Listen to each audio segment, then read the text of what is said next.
What if a seller on an agreement for sale files for bankruptcy?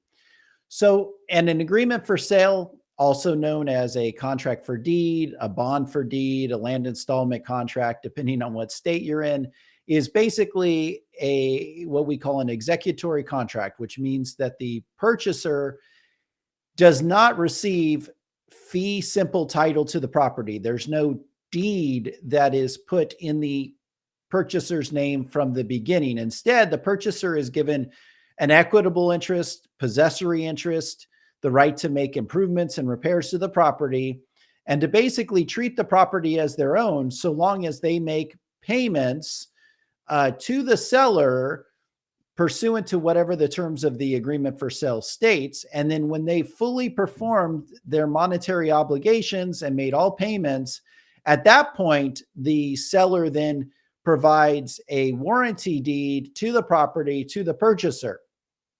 So what if in the meantime, if from the date of the agreement for sale to the date that the warranty deed is transferred at some point during that period, the seller goes and they file for bankruptcy?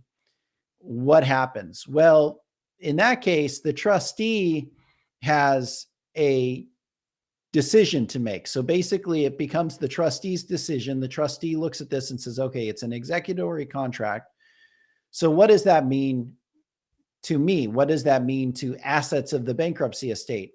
And the trustee believes that there's assets or that has sufficient equity to be a substantial asset to the bankruptcy estate, the trustee can basically unwind that contract. Now, that doesn't mean that the purchaser is left, out there having paid all this money and holding, towards the purchase of the property, holding the bag.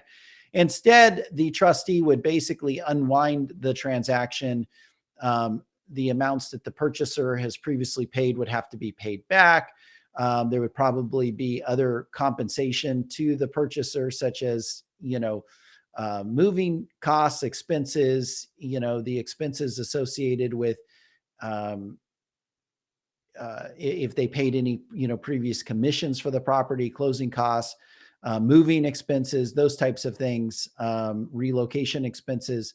All of that would be things that would have to be taken into consideration by the trustee in determining if it makes sense to unwind it. But the contract is subject to being unwound. Now, if the trustee decides, no, it's not worth it, we'll just let the contract stand, then in that case, the purchaser can continue to make payments on the agreement for sale. Those payments become an asset of the bankruptcy estate. The agreement for sale becomes an asset of the bankruptcy estate, and nothing changes. But it really falls upon the trustee to make a decision whether to unwind everything and put the parties back in the status quo, or if it makes sense just to keep the agreement in place and have it be an asset of the bankruptcy estate.